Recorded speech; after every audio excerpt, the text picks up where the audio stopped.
Gammetta. For the people, by the people.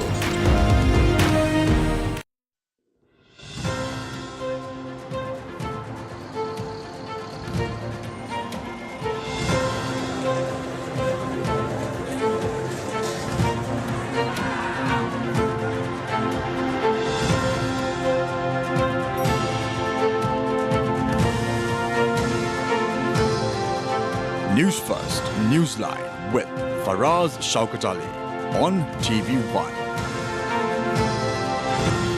And very good evening, children. Warm welcome to Newsline Live.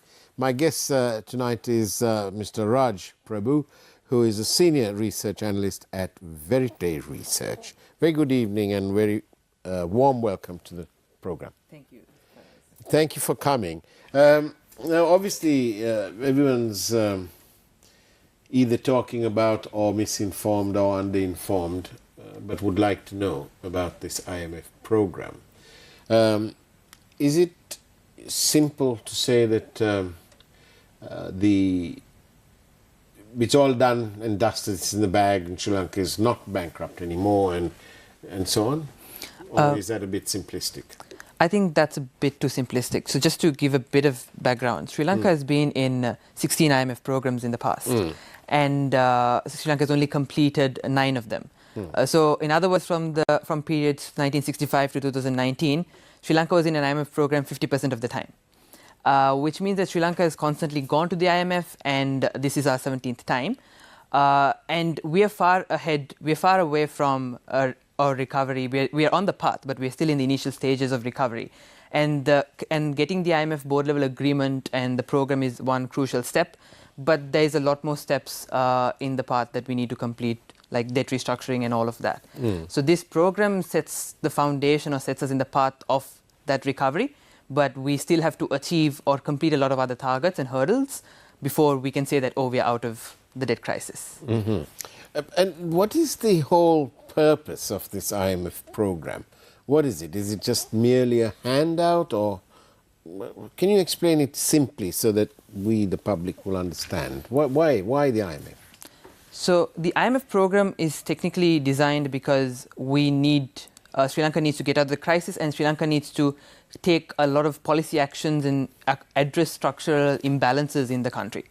So the IMF, the goal of the IMF program is to address structural imbalances and ensure that Sri Lanka is on a path of recovery after all of this crisis.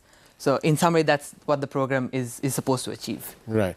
So it's not merely a handout. It is not merely a handout. There are a lot of commitments attached to the handout. And these commitments, they must be having some concerns. So what are the main concerns then?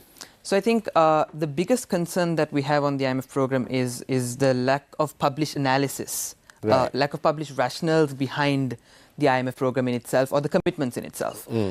So there are 3 main concerns. There are 3 examples that I would like to highlight that explains why the lack of analysis or lack of published analysis is a problem. One is on withholding tax. So the IMF program dictates that withholding tax needs to be brought back at 5%. And personal income tax can go up to 36%. And that was done and that was completed. But when you look at the numbers, withholding tax alone, if we bring it to 10%, so from 5 to 10%, you can collect an additional 90 billion more. We have done the math and the analysis is public.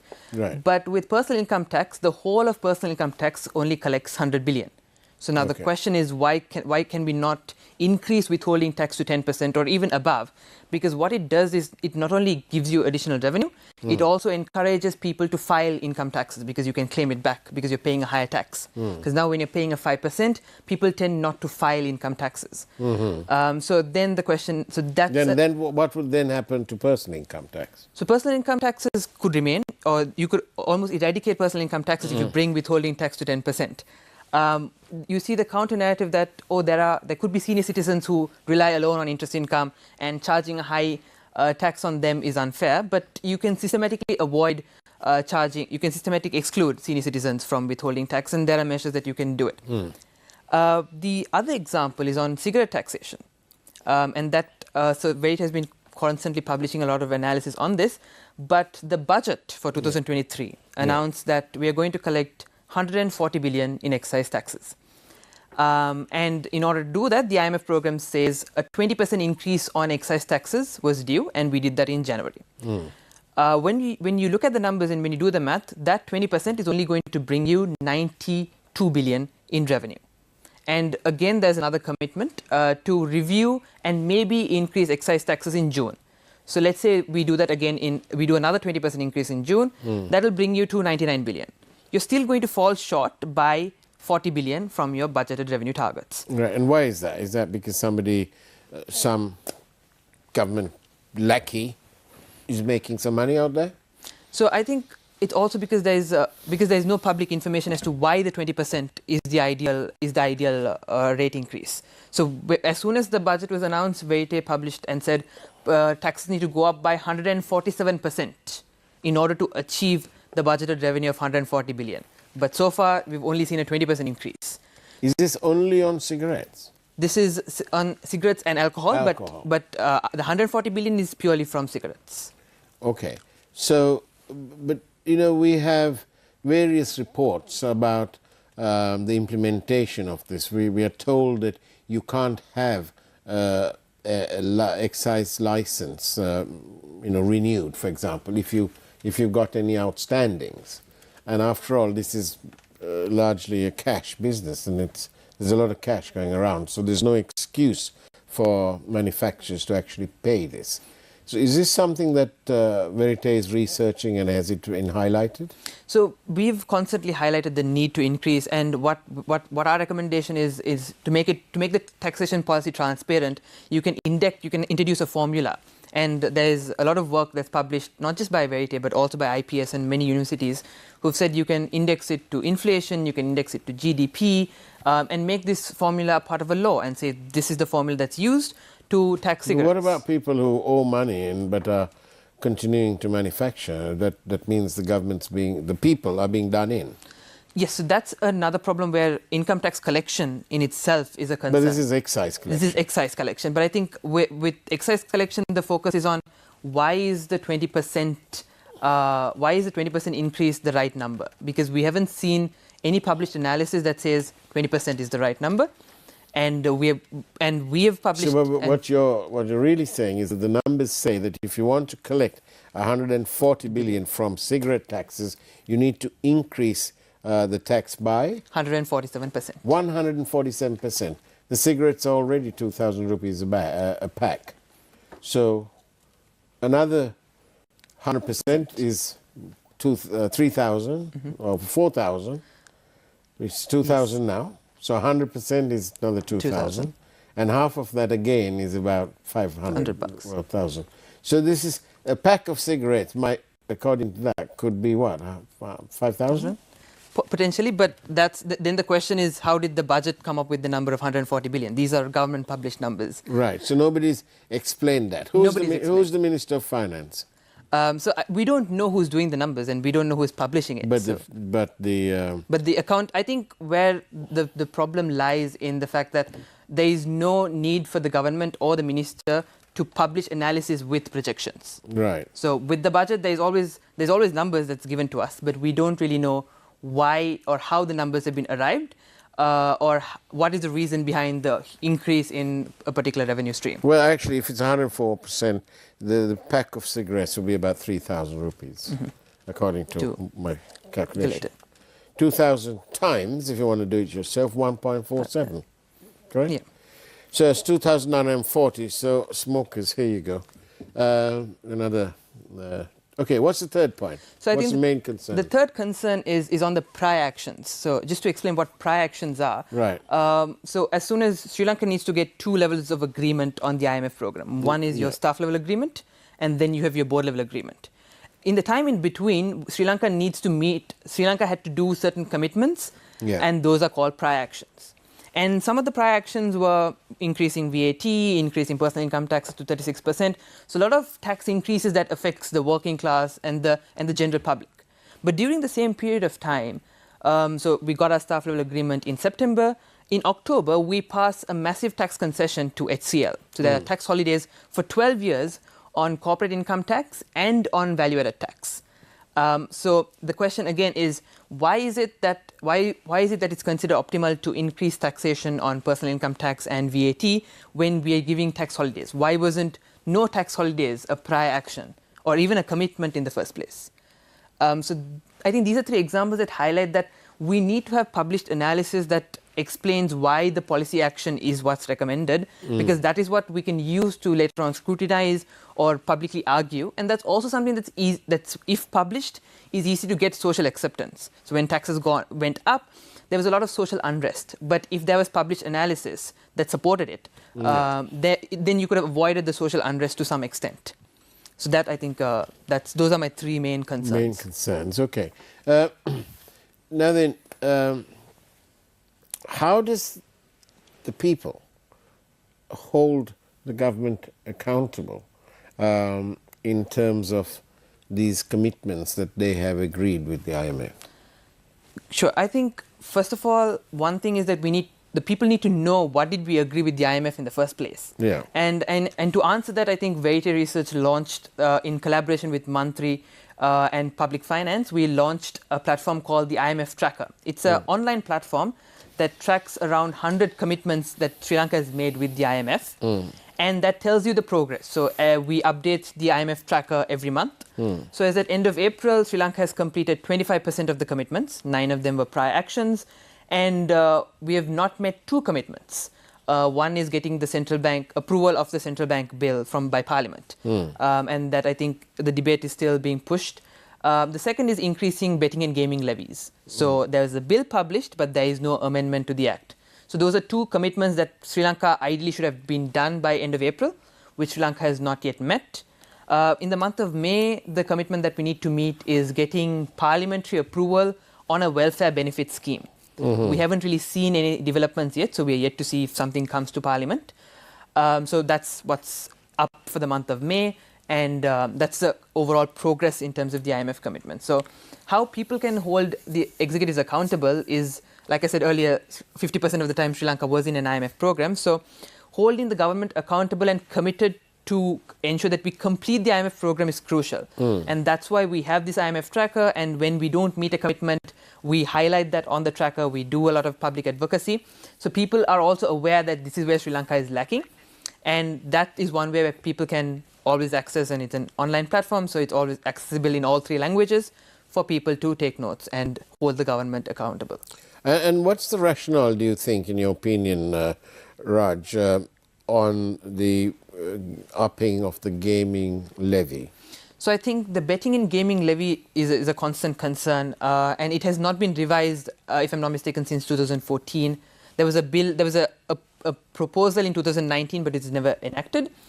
But the bigger problem with betting and gaming levies, and this has been highlighted in multiple COPEF reports, Committee of Public Finance reports, is that one of the components in the betting and gaming levy is something called the casino entrance levy. So that's a $50 per person tax, and that's part of the law. That's still part of the law. The problem is that it has never been collected. So even now with the IMF commitment, increasing it is great. Maybe we can increase revenue collection, but revenue collection on paper. But if in actuality we are not collecting existing taxation, there's a bigger problem in terms of ensuring that we actually collect existing taxation. So one way to prevent that is we make it a mandate where all non-collection of taxation is reported, is submitted as a report to the Ministry of Finance. Another example of non-collection is mansion taxes. In 2015, with the interim budget back then, there was an introduction of the mansion tax, and it was removed, I think, 2018-19 with the constitutional coup. But during that entire period, mansion taxes were never collected. It was never reported. So unless you go looking for it, you will never know that it was never collected. So I think the non-collection of taxation is a bigger problem that we need to tackle, and that's not been tackled with the IMF program, and maybe we need to tackle that with the government, where they report on all non-collection of taxation with adequate reasoning. Thank you very much for that. We're in conversation with Raj Prabu, who is a senior research analyst at Verity. It's now time to take a look at the headlines from the Primetime News team. We'll see you on the other side of the break.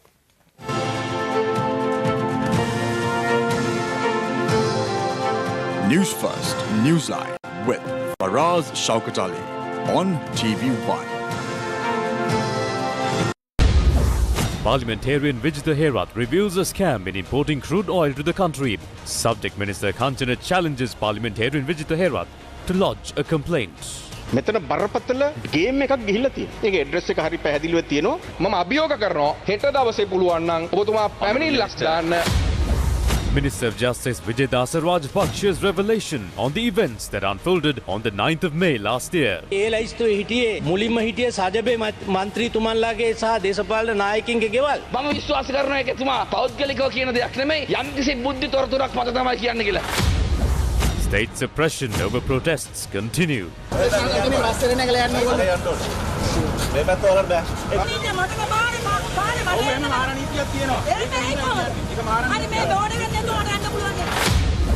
Photojournalist Eranga Jayawardena nominated for the Pulitzer Prize. Sri Lanka to delay debate on central bank bill. Adverse weather reported from many parts of the island. Fishing communities advised not to venture into the Bay of Bengal.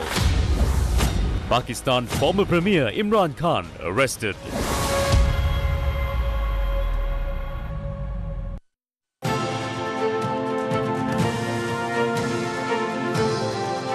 News First, Newsline with Faraz Shaukat Ali on TV1. And welcome back to Newsline Live. I'm in conversation with Mr. Raj Prabu from Verite. Raj, what do you say? Where is the focus of this whole IMF conditionalities and so on? Where's the focus going? So I think currently when you look at the commitments per se, most of the commitments, at least 24 commitments, are around taxation, increasing taxes, and revenue consolidation. And as important as it is, because Sri Lanka is among the lowest in terms of tax to GDP in the world, and Sri Lanka hopes to increase its tax to GDP to 11% from its 8.3% in 2022 to 11.3% in 2023. Verite projects that even with all of these taxation measures, we are going to fall short by around the magnitude of 10% in our total revenue collection. But in addition to that, I think the focus of the IMF program should be a bit broader and also focus on governance. Because what research tells us is that when you look at countries that restructured since 1975, only 41% of the countries were able to do it in one shot. So in other words, 59% of the countries needed to restructure their debt more than once to ensure there's debt sustainability, they're out of the crisis. Another similar, and when you take that 59% and when you look at that, why did they have to do it? You see that one of the biggest reasons is poor governance. So the country, in terms of when you look at the governance indicators, there's something called the Worldwide Governance Indicators by the World Bank itself. And they assess governance on a scale of negative 2.5 to positive 2.5. And all of the countries that had to restructure more than once have poor governance according to that governance indicator. And what's interesting is Sri Lanka is also among that group. But Raj, while I see the point, what you're saying about governance and so on, the immediate problem of a lack of dollars is not going to be resolved without a cohesive, comprehensive dollar earning strategy, surely. Sure. So yes, you're right on that. And so the IMF program is I think, solely focused on social security, taxation. There are many areas that the IMF commitments are not focused on. Governance, one of it. Export orientation is also part of it. But as the program aims to fix structural imbalances, as that's one of the goals, fixing governance, without fixing governance is very hard to ensure sustainable economic recovery. You can ensure short-term economic recovery, but maybe 5 years down the line, we might enter into another crisis if governance is not given enough focus. So, how will the IMF help us with this immediate concern for dollars? Because obviously the customs revenue is down. There's an import ban going on at the moment. And we need dollars. We need dollars to pay for raw materials. Production is down in the bigger companies where we are relying on imports and so on. The automobile industry is not heard of anymore. So how will this IMF program help us? So the IMF program alone is going to do very little. So the IMF program is the first step in getting your in getting confidence. So one way is that, and we also see a lot of improvements in the dollar side. You see worker remittances going up slightly, tourism earnings coming in, but they're not sustainable or they're not long-term recovery strategies, and they're not something that Sri Lanka should be relying on. But I think it's more on Sri Lanka's part on what it does on how it can improve its dollar earning strategies. So I would rather put the onus or the responsibility in the hands of Sri Lanka and say that the focus, and we can use the IMF program because it's a commitment. It's not conditionality where the IMF imposes conditions. It's something that Sri Lanka agrees upon as well. So Sri Lanka can come up with its own strategies, and we need to see a plan on how Sri Lanka hopes on increasing improving its dollar liquidities or even financial market liquidities as such. Thank you very much for your questions. Thank you, Raj, for your answers. Let me tell you, and of course, as you know, you can send your questions to 0772 300 305. Harshan's put it on the screen. Here's one here. Shouldn't the Sri Lankan financial regulators deliberate on the pros and cons of introducing innovation in finance, such as digital currency, open finance, cryptocurrency exchanges, etc.? Does your research indicate a need for this? So I think Veit hasn't really looked at that digital currencies into an extent, but taking it from the IMF perspective, the IMF, one of the commitments in the IMF is to do a banking sector review, understand the financial system and understand the financial structure as well. So hire independent assessors and understand the financial market. So once that report comes out, maybe we'll see what that report has to say and then have a conversation from there. But there is, I think, still time to meet that deadline. So once that report is out, I think we'll be able to comment better on the financial market or the financial system in itself. And your research, does it also indicate that there is an anomaly within the financial sector? And that is this, that the directors of banks have a 70-year-old limit, a 70-year upper limit. But the monetary board doesn't. Okay. So what are you going to do? Have a bunch of old fossils tell bank directors what to do? Does your indicate research these anomalies? So I think where the banking sector mainly is, I think, currently focused on, they're more focused mainly on the domestic debt and the domestic debt restructuring. But these anomalies are, I wouldn't say the major concerns or aren't really of focus. And we haven't done a lot of research into it. I haven't read anything on it. But to speak of the banking system in itself, I think the bigger concern is on how domestic debt restructuring is and how that will affect the financial system. I think that's a bigger concern to the domestic banks currently. So I think they're more needed to know. There's more need for transparency on how the domestic debt restructuring is going to happen and what are the parameters on that. In Sri Lanka, one matter is thought to have even changed governments, and it's been a perennial problem. Public debt management. And should public debt management, what does your research say? Should public debt management be in an independent unit separately, or should it be within the central bank? I think creating a public debt management office is an IMF commitment. And I think that's really important because perennially we've mismanaged debt, we've let debt snowball and reaching unprecedented levels.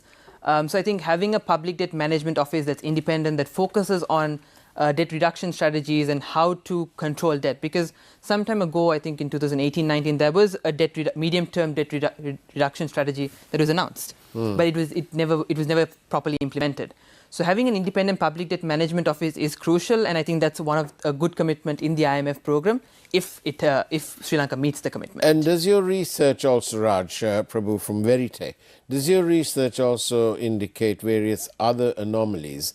And one of those is, thank you for reminding me, is that there is an anomaly in that the governor and members of the Monetary Board and the Monetary Policy Board should be taxed similar to any other public servant. So the taxation policy, I think there, of course, we haven't, again, done a lot of research on it, but the taxation of public servants is of concern. But The bigger concern is the whole of personal income tax is only going to collect 100 billion, like I said earlier.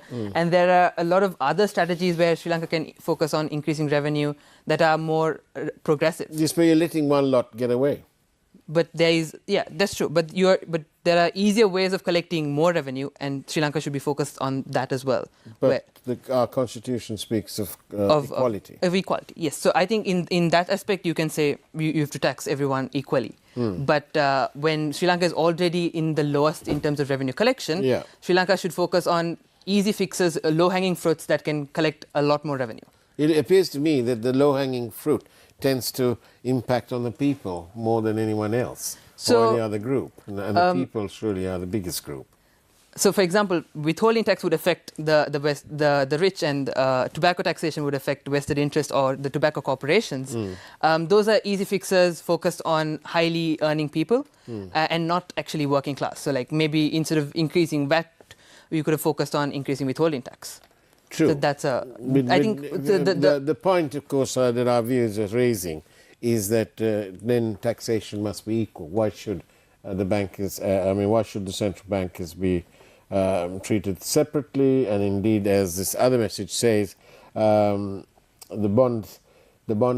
alleged bond scam, would never happened without the connivance and knowledge of those at the central bank. Point taken. Thank you. Where do you think? Do you think we might make our second tranche from the IMF? What about the third? So the second tranche ideally would happen in September. Right. So we might be able to make that, but the third tranche or towards the year end would mean that we'll have to meet revenue targets and also have made significant progress on debt restructuring and many other negotiations. As of now, we're already 5 months in. We don't see a lot of progress on it, and the basic math says that on revenue we will fall short by around 10%. So unless we make immediate fixes to those, it's highly likely that we're increasing the probability of the IMF program failing as well. But I don't think it's too late. So we can ensure that we get the third tranche if we made those immediate fixes to ensure that we meet the commitments made by the IMF. What's your research indicating about the ease of doing business in Sri Lanka? So I think in terms of ease of doing business, it's on investor confidence. So investor confidence, one way of assessing it is looking at credit ratings. So if your so currently Sri Lanka's credit ratings at RD levels, basically at default. And we need to focus on improving credit ratings, and one way of improving credit ratings is improving governance. So we've seen that when governance improves, your credit ratings also improve, and that's a straightforward indication that there's better governance. There's the sector in itself, Sri Lanka in itself, is performing better, and I think that will encourage investors to bring their dollars in. Thank you very much for your questions. As I said, are taxes collected systematically, or are there loopholes in the system where big businessmen default in paying their taxes? I think one example for that is the casino entrance levy that's still not collected, and also tobacco taxation. Perennially, we've been undertaxing tobacco industries. So a lot of vested interest comes into play in these taxation policies, and the people have to pay the price because people have to pay high personal income taxes, people have to pay VAT affects everybody, and inflation. So there are certain loopholes that needs to be addressed, and those are taxation, and those are some of it that are highlighted. But there are further issues as well in terms of tax We've got about a minute, and I'll quickly ask you this. Mr. Raj, if we have gone 16 times to the IMF and still we keep repeating the performance, what guarantees are there that we will not fail again? As of now, there are still no guarantees, but that's where we have, for example, the IMF tracker in place to hold the government accountable and committed to the completion of the program. When earlier we see that when as soon as we see some sign of recovery, what the government tends to do is we tend to fail on commitments and we tend to fail on the IMF program.